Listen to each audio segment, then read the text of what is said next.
Sorry about that.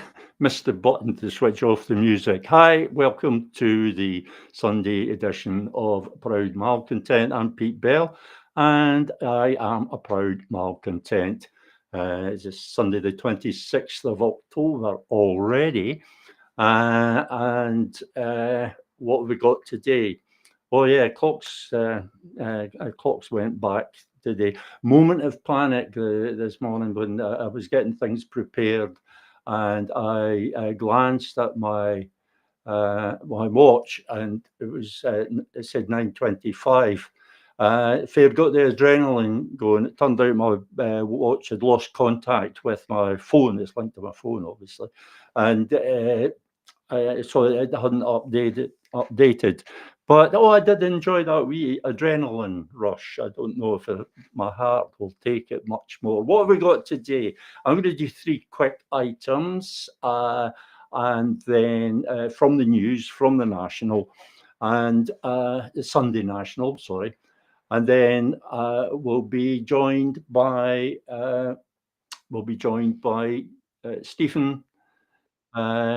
Duncan, sorry, Stephen Duncan, a resident number cruncher who will be talking today about Reform UK and Nigel Farage.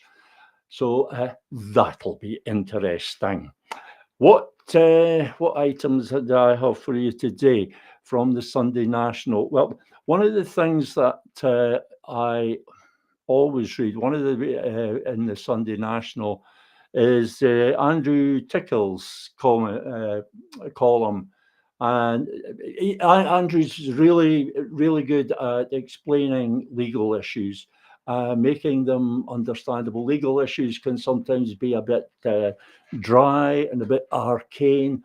Andrew manages to make them not just understandable but interesting. And it's quite a disturbing one. This is about the Shikubayo inquiry. Now, it's 10 years. It's more than 10 years. May 2015, I think it was. May 2015. Shikubayo died in police custody in Kirkcaldy. And this is the news that the inquiry is on the verge of collapse because Lord Brackadale, who has been the chair, has resigned. He has been chairing this inquiry, and he has resigned after what appears to be pressure from certain bodies that might be regarded as vested interests, such as Police Federation and the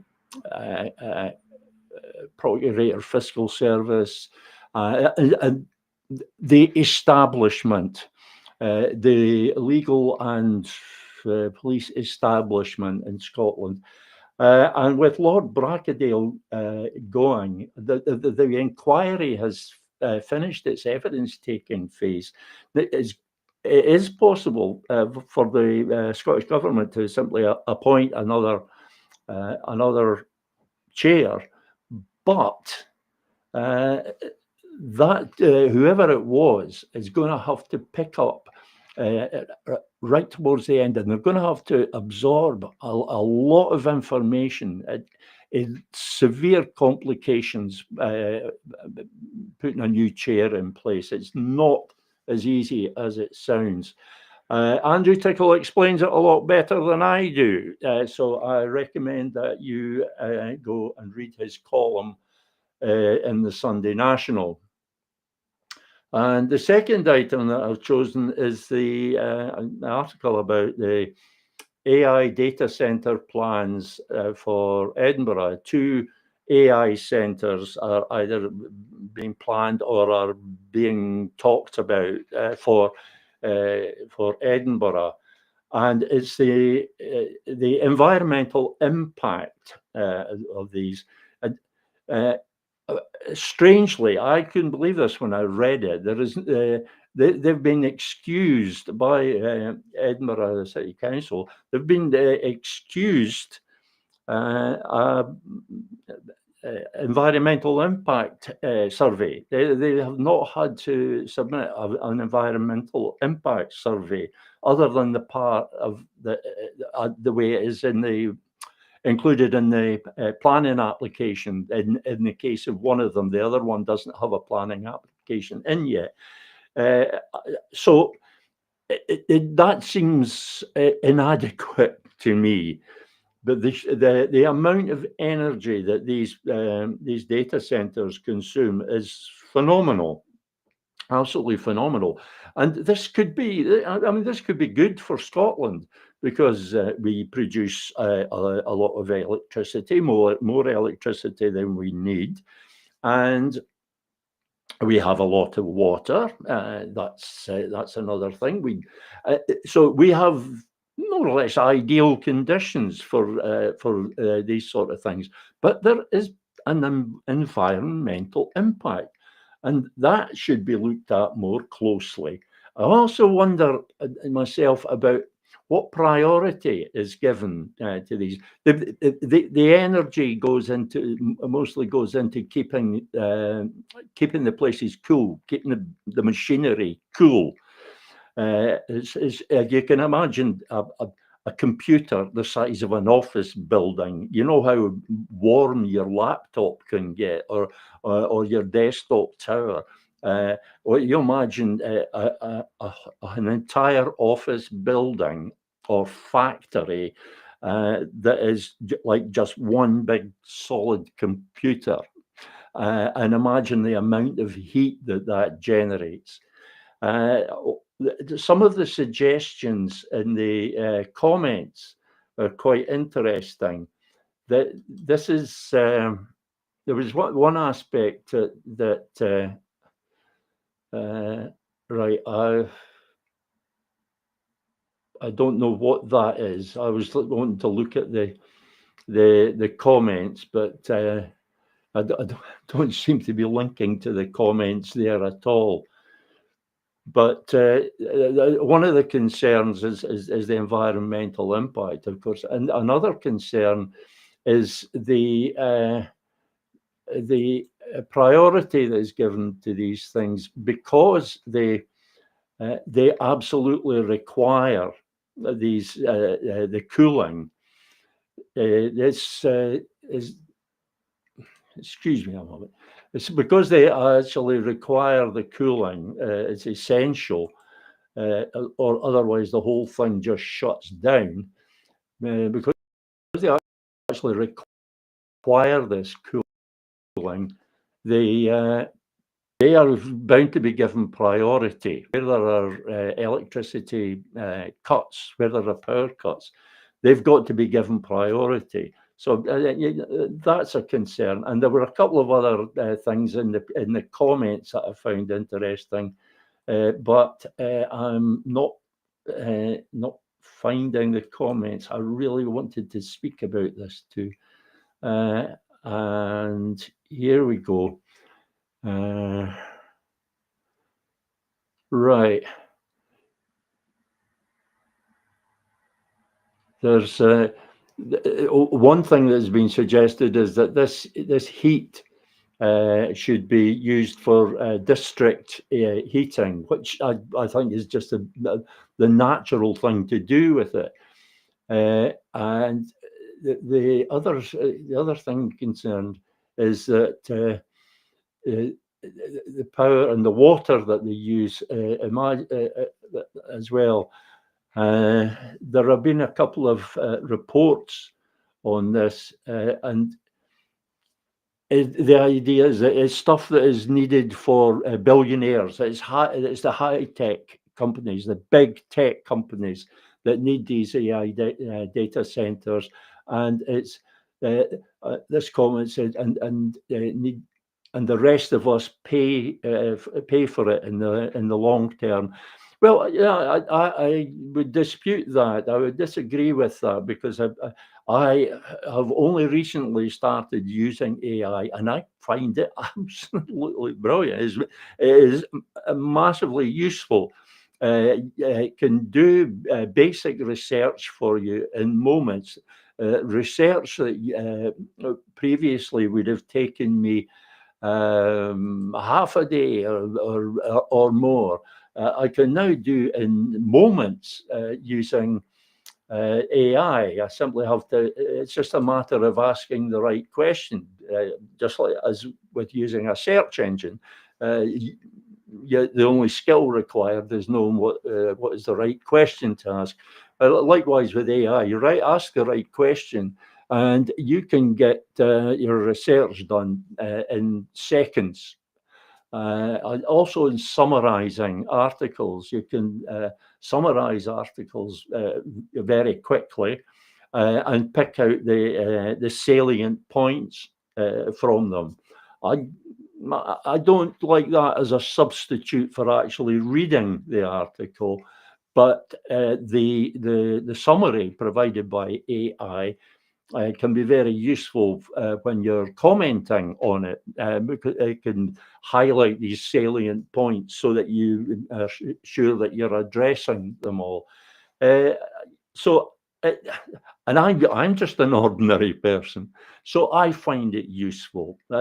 Obviously, the big tech companies are the main users, are going to be the main users of this, and there are concerns too about how all this aggregated information about everybody is going to be used, because basically these AI centers have access to all the information in the world, potentially. There are bits, obviously, security and defense related bits that are supposedly fenced off. I'm not so sure. Don't have that much confidence in them, but they have access, and this is why they're so good at research. They have access to all the information in the world. It's like a giant Wikipedia. It's like Wikipedia on steroids, as the saying goes. So the potential there is kind of frightening because it's huge. And one of the things that I see in comments is that this technology should be stopped, that we should put a halt to it. And I'm sorry, folks, but that just is not possible. Once that gets rolling, there's no stopping it. There's no legislation that can stop it. And if you try to stop it, well, it's just not going to work. It's not just going to work. It's just not, we live in a society which is technology dependent. And as an individual, you can go off grid. You can step outside this technology dependent society. But for most of us, that is not an option. And for even more of us, it's not a lifetime option. It's very difficult to step outside. Take a bank account, for example. It's very difficult for any of us to manage our affairs without a bank account. So you can say, well, you're not obliged to have a bank account, but it's very difficult to function without one. So it'll get to be the same with AI.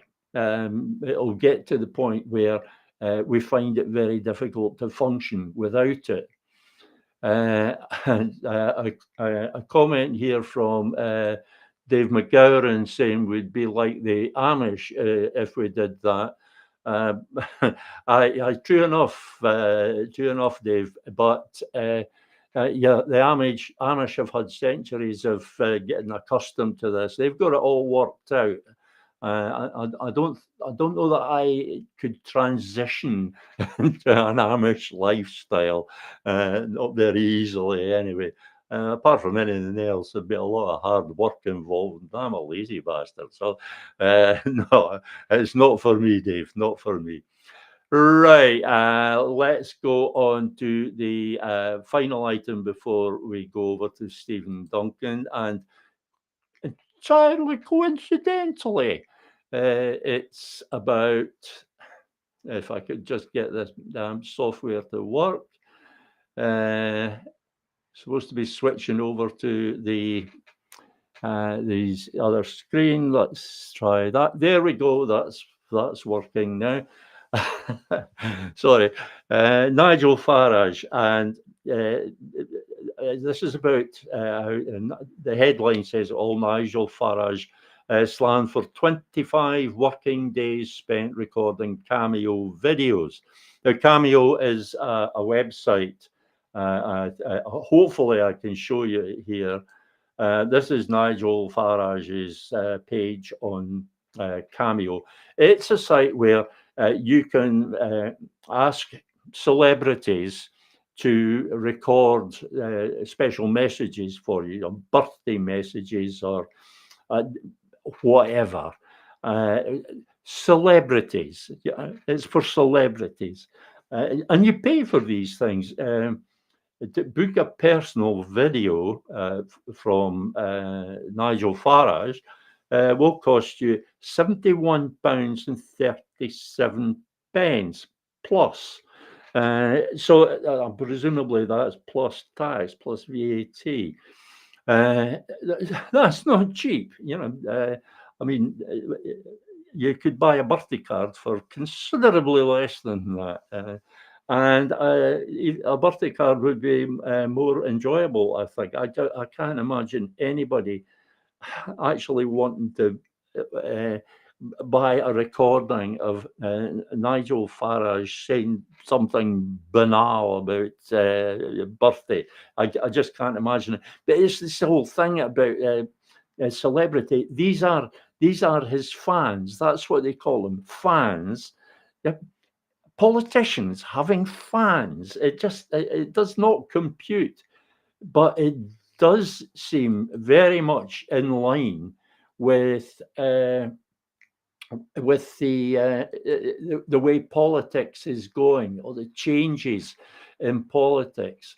And perhaps some of that will come out in the following discussion, where we're joined by Stephen Duncan. Hello, Stephen. Hi, Peter. That's better. You look like you were about to slip off the bottom of the screen there. And how are you today? Very well, thank you. Very good. Yes, a bit cooler today. The last couple of shows I've been moved to remark on what a brilliant sunny day it was here in Perth. Not today. Today is more like you would expect October to be. Now there was something we were talking about before we came on here. We have a little, Stephen and I have a little confab prior to the show, really just checking to make sure everything's working, including myself. So we were talking about saying, Stephen mentioned something. He sent me an email about it. Stephen, perhaps you'd like to tell the audience what the hell I'm talking about. Well, it's really to do with the just something I picked up first thing this morning, was the Irish presidential election, the results of it. The counting finished last night, and the main story that's come out of it is the amount of spoiled ballot papers that were registered. I calculated it was 12.9%. Normally, that's 1%. Huge. That's the real story and that's all the Irish press are reporting on this morning is that the fact that people seem to be rejecting the process and the candidates is not representing them. Sorry, Stephen. This was an organised campaign. It was online campaign, I don't know what the body was, but it's certainly that's the body was that was organising it. But that was the discussion that and that's been accepted, and that was a discussion between the interviewers and the politicians being interviewed. It was just accepted that was an organised campaign where people said if you don't want to, or if you don't wish to, these candidates, you don't think these candidates represent you, then spoil your ballot paper and tell them why you're spoiling it. And a lot of people went to a lot of trouble to do that. And indeed, some of them have written letters and enclosed them in their ballot papers when they put them in the boxes before they were counted. So quite something for us to think about, maybe for with Holyrood coming up next year. I'm a wee bit dubious about enclosing a letter with your ballot. I suspect that might void your ballot. It might. I'm not sure on that. However, I find this very interesting for the very obvious reason that I tried to get a similar campaign going for the 2024 UK general election. Where I tried to get people writing "End the Union" across their ballot paper, and I think quite a lot of people did. Raw numbers, but hundreds, maybe a few thousand. I honestly don't know that. It was not significant enough. It didn't work well enough for it to make an impact. But a lot of people expressed doubts about whether such a campaign ever could make an impact. And the Irish seem to have proved that it can. Going from 1% to almost 13%, that's huge. Yeah. Well, it's never been more than 1%, and going all the way back to 1990, I checked. In all the presidential elections, been about 6 of them, I think, since the institution or the head of state was set up in that way. So yeah, quite very significant. I think the most we've ever had in a Scottish election was the 2007 one, which came about by accident. Because there was 3 different ballot papers around that on the 2007 election. There was the 2 constituency in the region and the council elections all happened at the same time, and there was like 3%, I think, on the constituency were spoiled, and 4% on the region, or the other way around. Nothing like 13%, but still enough to make the story that night as well. The explanation for 2007, of course, is that it was Dougie Alexander, was it not, that was in charge of it, our new Governor General. Dougie Alexander was in charge of organising the voting, and basically he just made a total arse of it. That's interesting. I think you've sent me some details on this, and I haven't had a chance to look at it yet. But I will do, and we'll perhaps go into this more on Wednesday. But one of the things that I find interesting here is the fact that when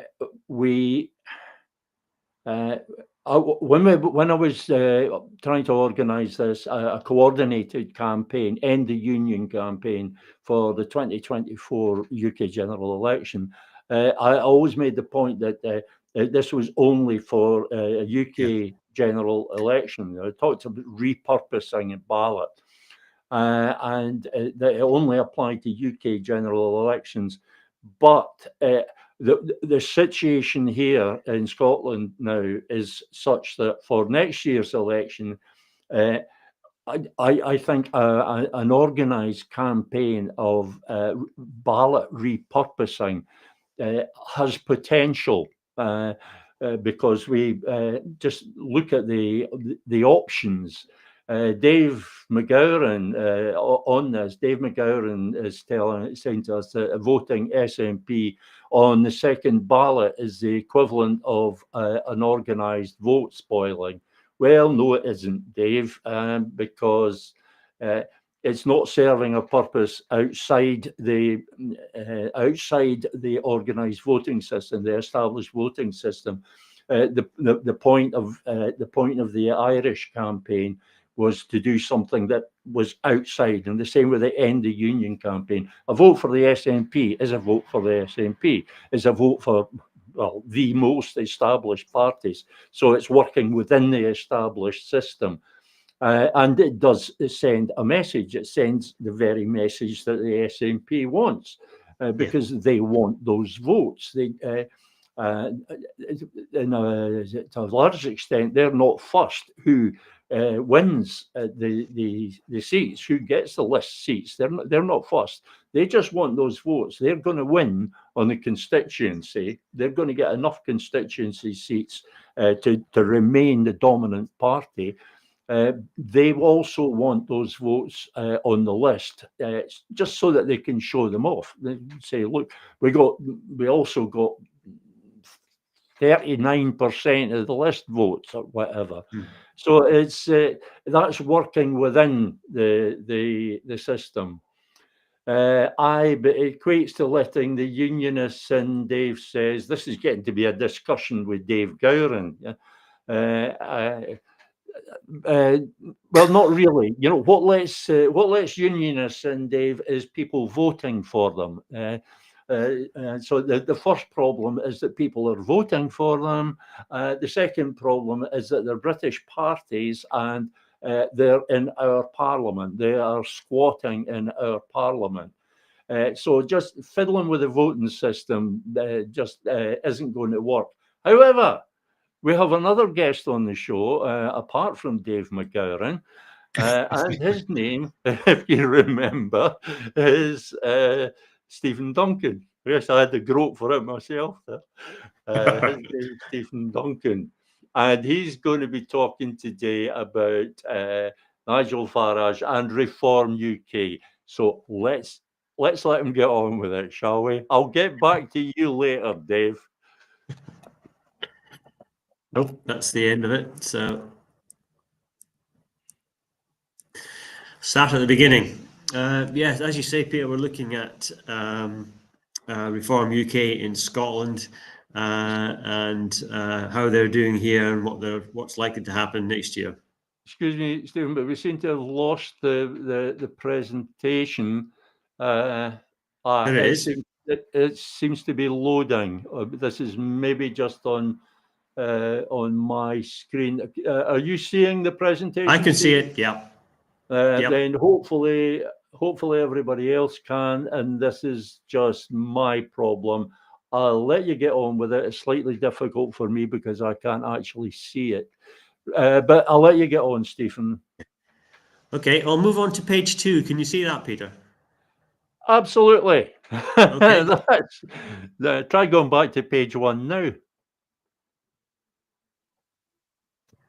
There we go. There we go. Good. All right, we're back in sync. Okay, so I'm going to look at what's happening with reform in the UK, in Scotland, and what's the voting patterns and likely intention as we now stand for people voting for them in Holyrood election in 2026. So moving on to slide 2 now, a few charts there. First thing I would say that in terms of reform, I've had a little bit look at the historical lineage of that party, and they actually started out as the Anti-Federalist League back in 1991, led by and founded by a guy called Alan Sked. They then morphed into UKIP a couple of years later, and Farage took over the leadership in 1997. So Farage came and went as the leader on a number of occasions, standing down, getting re-elected, and then when after the Brexit or the EU withdrawal act or vote took place, Farage stood down for a final time and then set up the Brexit Party in 2018 to make sure that Brexit happened during that sort of 3-year sort of period where there was a big discussion as to whether Brexit would actually occur during the Theresa May premiership. Thereafter, UKIP sort of carried on as a sort of a rump UKIP, and then the Brexit Party became the Reform Party in, I think it was January 2021, after Brexit had occurred. So that's the sort of the background. So they've been around a long time, one guise or another. And just go back to this chart now, or this slide. The two charts on the left-hand side are the European elections from 2009 to 2019. So if we just go through that, the bottom chart looks at the vote percentages for the various parties, 2009, 2014, 2019. And you can see in 2009, the vote for UKIP, that's the purple bar, was 5%. That increased significantly to doubled to 11% in 2014 in Scotland, that is. And that's when David Coburn of UKIP got elected as an MEP, the first time that there was a breakthrough of some sort in Scotland for the party.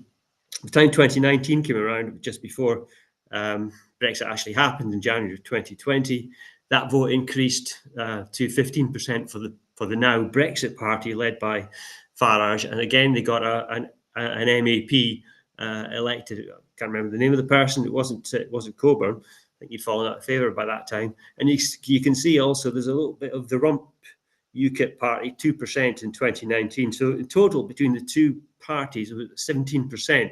So perhaps we shouldn't be too surprised at where we are now, because they've been around quite a long time. The vote has been it's sizable, and it's been growing, still growing, and they've got they've had parliamentary representation in Scotland, albeit in the European or Strasbourg Parliament. So that's the sort of backdrop. Moving on to where we are now, on the right-hand side of that slide, there's again a few bar charts. Just sorry, Stephen, before you go on to that, a comment. This was back a few minutes ago, but I thought it would be best to bring it up now. It's Dave McGowan again, and he's saying polls show his mob, Farage's mob, are getting into Holyrood. Only if we vote SNP on the second vote, though. We have the power, but can we use it properly? The consequences will be serious if we don't. That seemed to me to be a salient point. The point about only if we vote SNP on the second ballot. Perhaps you'd like to comment on that. Does that sound right to you? I don't know. Dave's probably sort of talking about the sort of supermajority approach that we've discussed in the past, that was splitting a vote between, one pro-independence party in the constituency, probably the SNP, and then another one, a different one, whether it's the Greens or Alpa or somebody else on the second ballot. So this not wasting your vote as it's been characterised as being. I think what Dave's talking about here more is this idea that by voting SNP on the regional ballot, you are letting someone else in. You're letting the unionists in. Or Dave's point is that you're letting Reform UK in. You're letting Farage in by voting SNP. On the face of it, that sounds to me like a bit of scaremongering. Not that I'm suggesting that that's what David intended, but it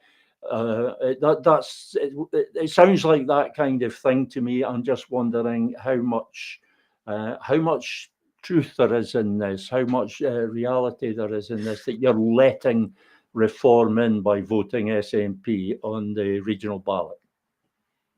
Well, if the Reform are getting, was it 20% or there? But I don't know. Depending which poll you look at, and we'll look at them a bit later. But 18 to 20% of the vote on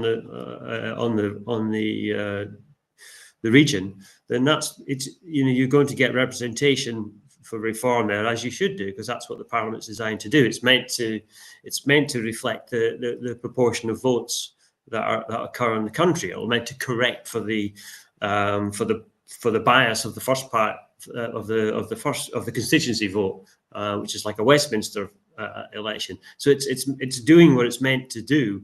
So it's not, you're not letting unionists in by default.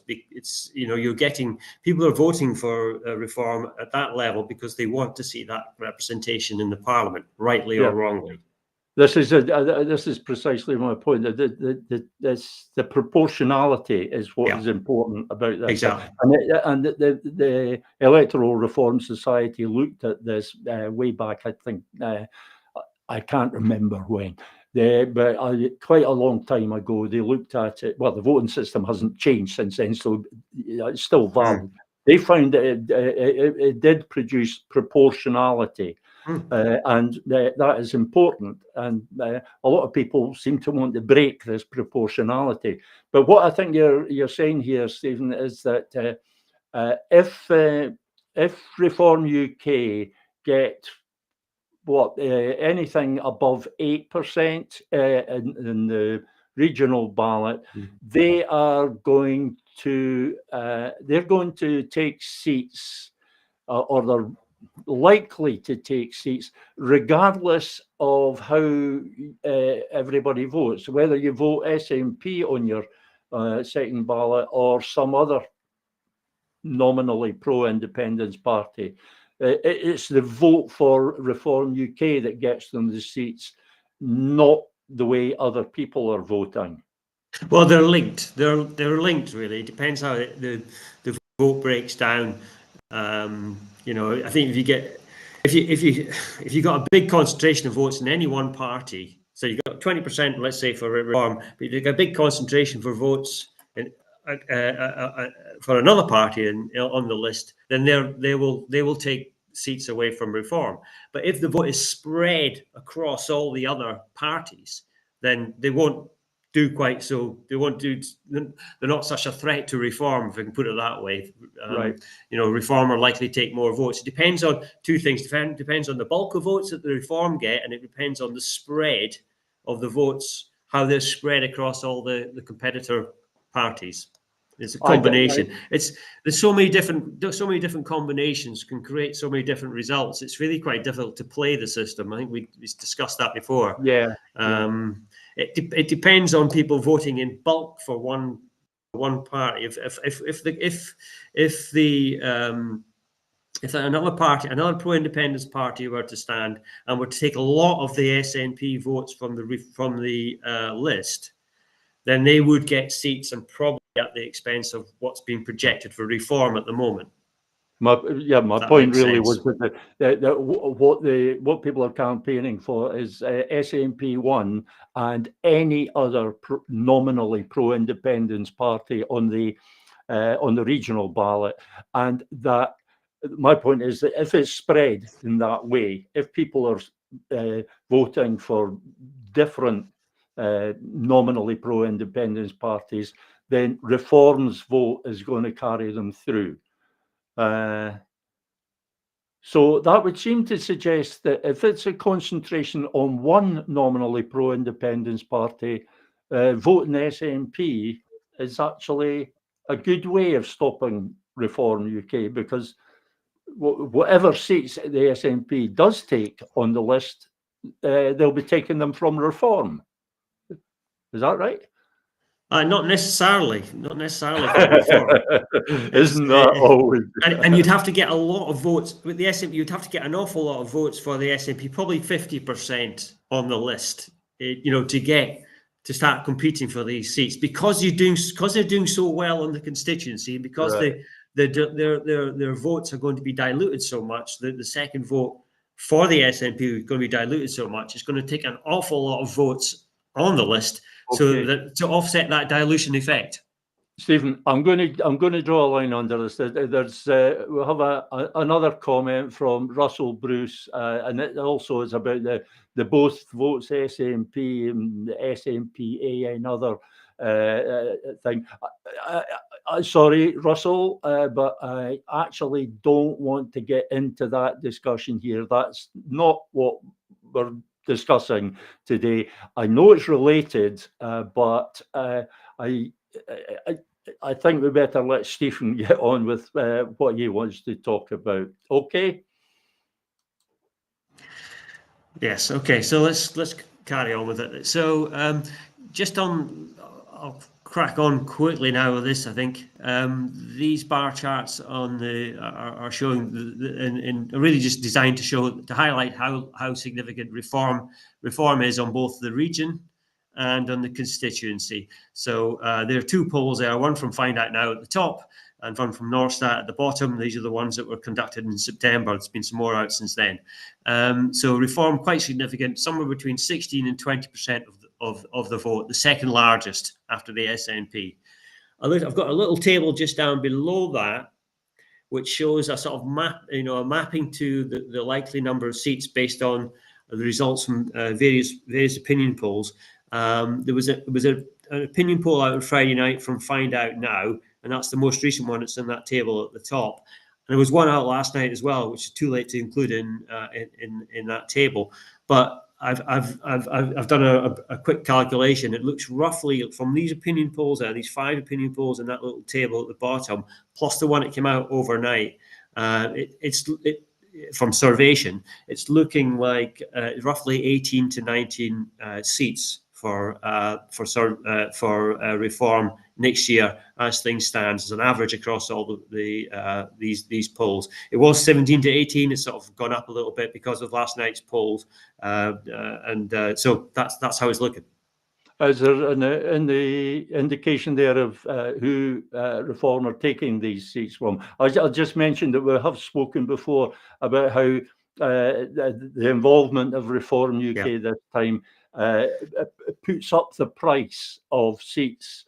As the analogy that you used, they're increasing demand for these list seats because they're now another party. That's more parties looking for seats, increasing demand, the price goes up accordingly. We talked about that before, but that's a point worth making at the moment, I think. But what I was wondering is if there's an indication of where these seats for Reform are coming from. Are they coming mainly from any one party?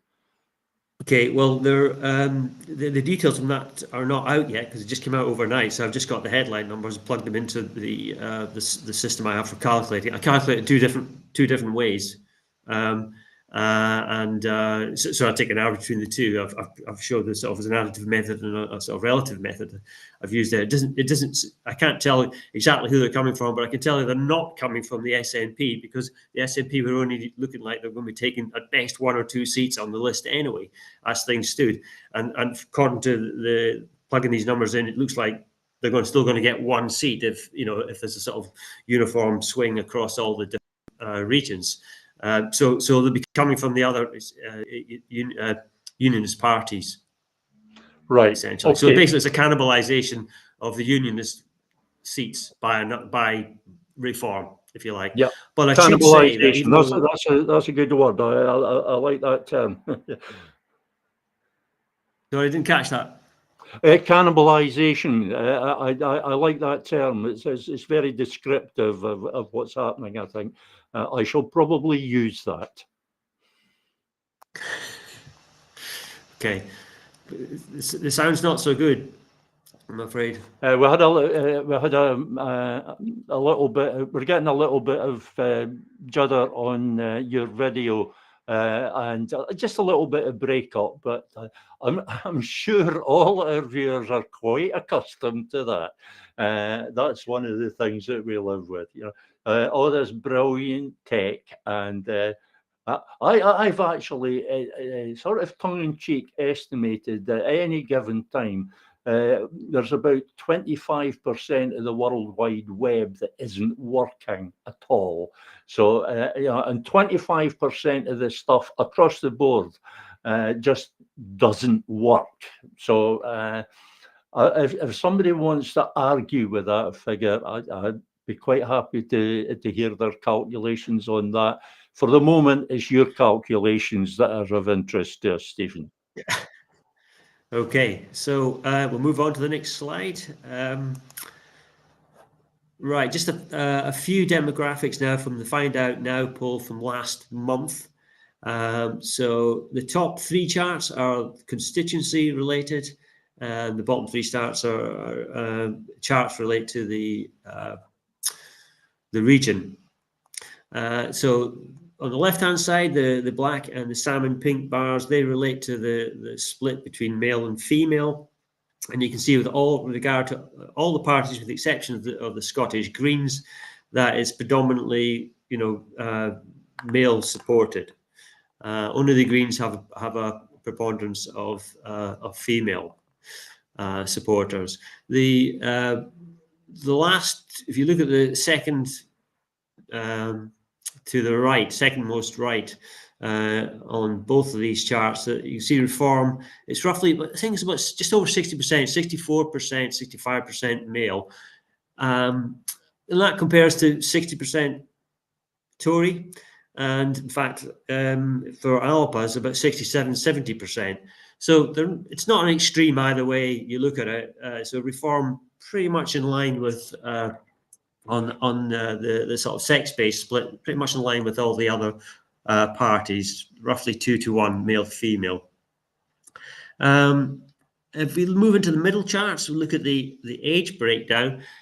Again, the second most right clump of bars there. We look at the age. We're looking at the age profile now, and it's the youngest on the left-hand side and the oldest on the right-hand side of these clump. You can see that Reform's fairly evenly spread. It's really just the exception of the 30-somethings where they have got a lower amount of support, and in this respect, they're like the SNP. It's very, broadly based in terms of age profile. The difference with the SNP is that their minority support comes from 75 and older. For Reform, it's the 30-somethings. So again, quite broadly based. It's not any one particular age group that they are relying on for the support. On the right-hand side, you've got the voting, the support for the parties from those who voted at Westminster last year. And this is quite significant. These green bars in both charts show the proportion of votes coming from those people those non-voters in 2024. They were just either ineligible because they were too young, they weren't of voting age, or more likely they were abstainers. The disillusioned, disappointed, despondent, perhaps. And in both the constituency and the region, Reform are getting the majority of their support from that particular segment of the population, and that's unlike any of the other parties. They're not all getting, there's no other party other than Reform that are getting the majority of support from non-voters in the Westminster election from last year on both ballots. That is a certainly significance, Stephen, because I have maintained that the disenchanted, the disillusioned, that is one of the main sources that should be targeted for support for independence, support for yes. Yeah. That's where we should be looking to get these extra votes, and not this trying to persuade people who are voting anyway, but trying to get through to these non-voters. And Reform UK seem to have done this very successfully. It would look like it. It rather proves that it can have the effect that I suggest. So, no, I was right again. That's all I want to say. Okay, move on to the next slide. Okay, so what we're looking at here is the Northstat opinion poll from September, and on again the constituency voting intentions on the top 3, region at the bottom 3, and on the left-hand side, that sort of salmon pink and green bars, that looks at the yes/no splits, the current yes/no voting intention if there was a referendum tomorrow on Scottish independence. You know, getting reform second from the right, it's roughly 3-1 in favour of no. That's, you know, pretty much in line with what you'd expect, and it's no more dramatic than, you know, the Tories. It's about the same as Tories. It's the same as the Liberal Democrats. A little bit more than Labour. So it's not like 95% in favour of no and 5% in favour of yes. So that's quite interesting. And then if we look at the middle pie chart, I've broken out there's 29% of those people who are in the constituency voting intention who are voting for unionist parties, but are in favour of yes. It's quite a significant number, that, but even more important is the rightmost chart. You look at all these unionist parties that make up that 29% that are in favour of yes. If you break them out into the different parties, you can see that Reform, that light blue chunk, represents 31%. So it's just under a third of unionists.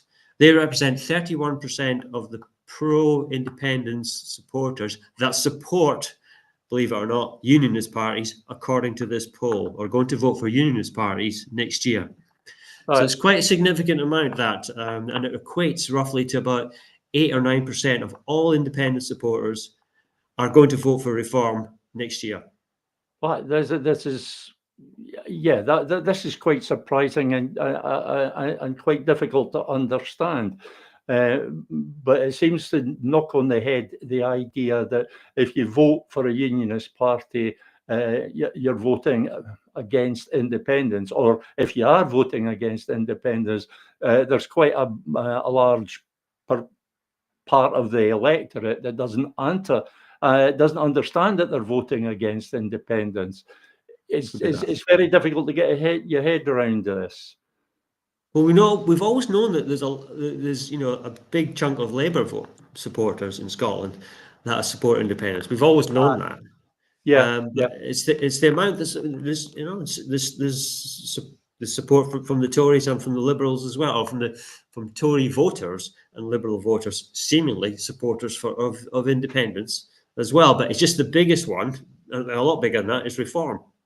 And that's, the Labour thing is no surprise. It's the support for yes, support for independence is coming from parties that you would think would be the natural home of hardline unionists, and yet apparently not. There's something interesting in there. I'm not quite. I'm reaching for it. If I find there is something interesting in there, but one of the things that it does suggest to me, especially with that chunk of the pro-independence vote that is going to Reform, what it does suggest to me that being the disruptor, which I've suggested is the biggest part of the explanation for Reform's success, and the biggest part of the explanation for them attracting the disillusioned and disenchanted. If you're a successful disruptor, you will attract votes from across the board, and that includes independence supporters.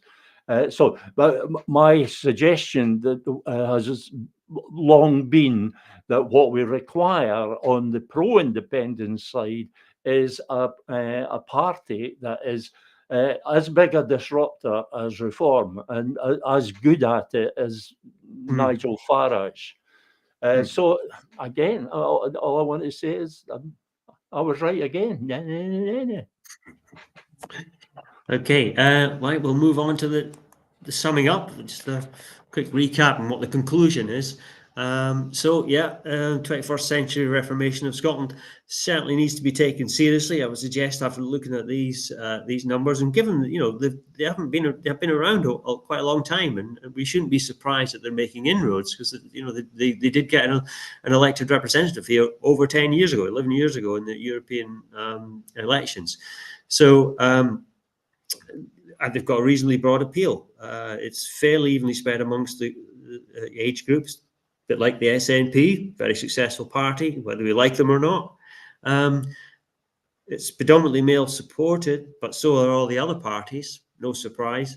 And they seem to be tapping into the non-voting cohort from last year. The disenchanted, the disconnected, the despondent types.